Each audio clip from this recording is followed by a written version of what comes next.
What's up, internet? My name's Ori. Welcome back to the channel. If you're new here, hit that subscribe button. You like this video, hit that like button, hit that notification bell. You'll never miss a video. You'll never miss a stream.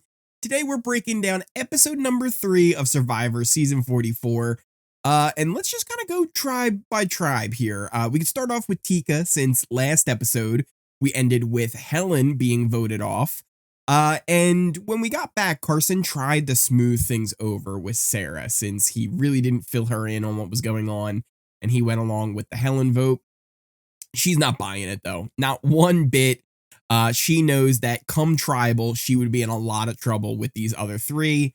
I do also want to mention, Carolyn is just growing on me more and more. She's wild. She's out there. She's like, I'm playing Survivor now, because she had a great poker face at that tribal. She had an idol. She thought maybe she could be in danger unless Carson was really truthful with her, but she trusted in Carson, didn't play the idol. Now she has that moving forward. Another real kind of fun thing was her talking about how Yam Yam snores. And he's like, oh no, I don't want to be known as the snorer. People get voted out for snoring. And Carolyn's like, I would never vote you out for snoring. It was great. We head over to Ratu, and Kane's kind of just showing off how Canadian he is by singing the national anthem. He's over there drinking his Timmy Hortons. He's getting his maple syrup. He's putting on his toque in the cold weather. Okay, maybe that's a stretch. He was just singing the anthem.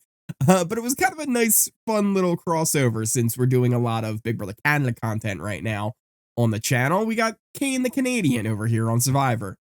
He also ends up playing with his sword on the beach. The idol that looks like a sword. Don't stop thinking dirty, okay? Relax.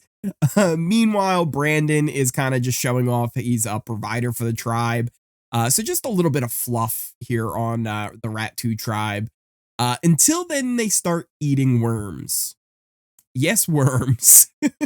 So they're all eating worms because, you know, they're good protein. You can find them anywhere. Meanwhile, Jamie starts going and hunting for more worms. Matthew kind of points out, he's like, oh, that looks like some mud there. So she starts digging and she finds an idol. But it's actually a fake idol. So Matthew had hidden that earlier. And he's using this kind of as a play where he's like, hey, I found it with Jamie. It kind of builds trust there. But if she decides to turn on me, he can then use it against her. It's really smart. Matthew is playing really great. The only mistake he made was last episode when he decided to tell everybody that he's like, oh, hey, you know, I built this puzzle in my backyard. And it's like, phew, don't say that, buddy. Don't go telling people that. That's a bad idea. But this isn't the only fake idol that was floating around in this episode. But we'll get to that in just a second as we move over to Soka. Now, over on Soka, Matt and Franny, they're being seen as targets because of how close they're getting. There's kind of this island showmance that's going on. But yeah, it's definitely seeming like people are aware of how close they are, how dangerous that is. So it will be interesting to see how that goes moving forward, especially once maybe a tribe swap happens and somebody wants to break them up because they're not on the same tribes. Who knows? We'll see how it all plays out. I'll tell you though, I'm absolutely loving Danny right now. So Danny, he got the cage idol, which also came with a fake idol that he can get to kind of hide somewhere. So what he does is he actually takes the note saying it's a fake idol and he full on eats it, shoves it right in his mouth and eats that thing up. Like full on commitment. He then takes that fake idol, hides it back in the cage, and then hides the key for someone to find. The only trouble for him is these fellow tribe mates of his, they're not very good at searching for idols. It seems like it takes them a while to finally get it. But eventually, it does end up being Matt who finds the key, and then he opens up the cage and gets the idol. He's like, yeah, I got an idol nobody knows about. So what does Danny do? He goes and confronts him. He says, so, what did you put in your pocket? And he does so right in front of Josh. Matt immediately lies. He's like, I didn't find anything. Josh walks away and he goes, listen, I'll tell you, Danny, like I did find something, but I didn't want to say in front of him. But then he goes and comes clean to Josh anyway. So now not only did he lie, He admitted that he lied. Danny fills in Heidi on it. It was a mess. It was an absolute mess. But you know what? Let's update our charts here because, like I said, Matt, not only does he not have 2 votes for the first 2 tribal councils he goes to, he now has a fake idol that he's convinced is real. Jamie now grabs a fake idol, also added Matthew's idol on there as well. So you can see all the advantages that are going on at this point. It is time, though, for the immunity challenge, but there is some reward mixed into it as well.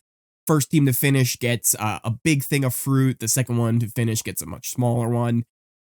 Claire, once again, does not compete in this challenge. Not only does she not compete in this one, she hasn't competed in an immunity challenge all season, except for that very first one that they did. That very first challenge they did. That's when she competed. Otherwise, she doesn't compete. She just keeps going, okay, I'm going to sit out of this one. So every chance she has to sit out, she sits out.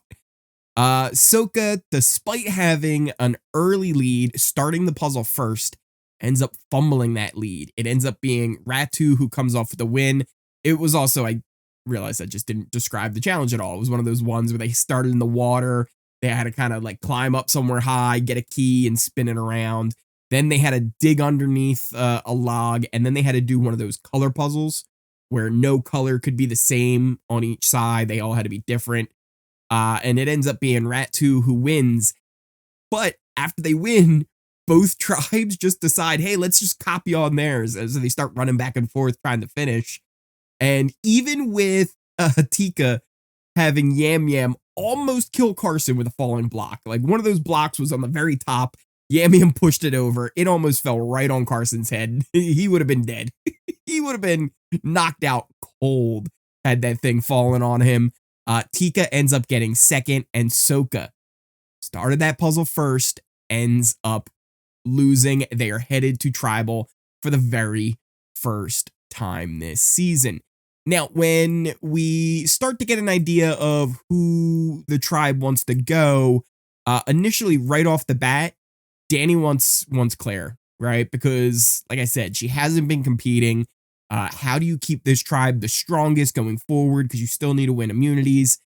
Just send her to Claire. She's not helping you in the challenges anyway, so might as well. Josh would love to send Matt or Franny, but since Danny's pushing Claire, he's like, I really don't have a choice. I'm going to go along with what Danny's saying. Claire tells Franny that Matt should be the one to go. You're telling a showman's pretty much that their partner should be the one that go. Franny actually would love to keep both of them. That's the problem. She would love it if Claire and Matt stayed, and she would rather send Josh out. But that doesn't seem like it's going to work since Matt fills in Franny about Josh and Danny's plan. She's like, all right, well, since Josh and Danny are planning to go for me, I need Matt and Franny, and then I need to get Heidi, because here's the problem.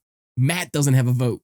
So they need to get Heidi. It all really comes down to her on whether or not she can even get a tie vote that kind of happen there. Well, actually, no, at that point, they could have had it be a full out win if Heidi would have voted for him.